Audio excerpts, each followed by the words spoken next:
عبد العزيز حسن محمد لفتقرين قدوميها دقمدا حضر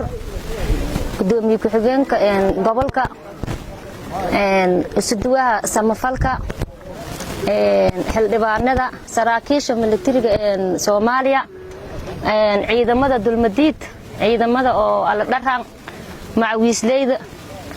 dhammaan salaanta islaamka ka salaamay salaamu calaykum waraxmatullaahi wabarakaatuh maanta niska koynaygeek ini oo mayl raay u siyaan sideen nisku dhaciifadi adowga al-shabaab oo mar walba uu inteegnaynay geek leen hayna maadaama ciidamo usubo mayl raay macawiisley ah abaabulkan hata dareer micnaa iyo dhanna ku qaadan fadayaan hanay beerang ma ku hor una al-shabaab dhibaatadii Soomaali ka hayt bay maleeyay an raayay dadka oo mayl raay in ka horeey in una tuma id door sano jidateeda in hirinin oo baabuur hangalna saasatu wuriga in magaalada ay qarax ma ku dhiin al-shabaab la jahaadani balaan in megal ee ciyaal ma in shal bahanayna jidate hiraab kasto noqo iyaalka injeeran in dubna waarday ku galaan sidii amnigayna ka sugu fadni beentii mayl raay gobolka ka haysato ku warqabna mayl raay ciidan oo mayl raay been la ka abaabulay oo mayl raay xaq an ka dareerna diinta ku been sheegadaw may diyaaran inaan al-shabaab isku dhoonyo mayl raay gaar dameero oo lanki dameer badili mayl raay dadman mayl raay tabar usahay marle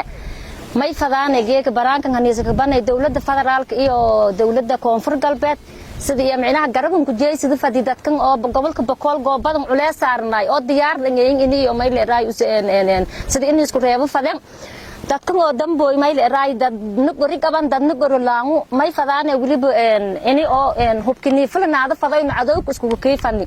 may ku dhagansinay mayl raay hata dagaaladun ku sareer hiilan inii al-shabaab ertihayna dhaafay gobolka Boqol koonfurta ambaxane koonfurta isgordaan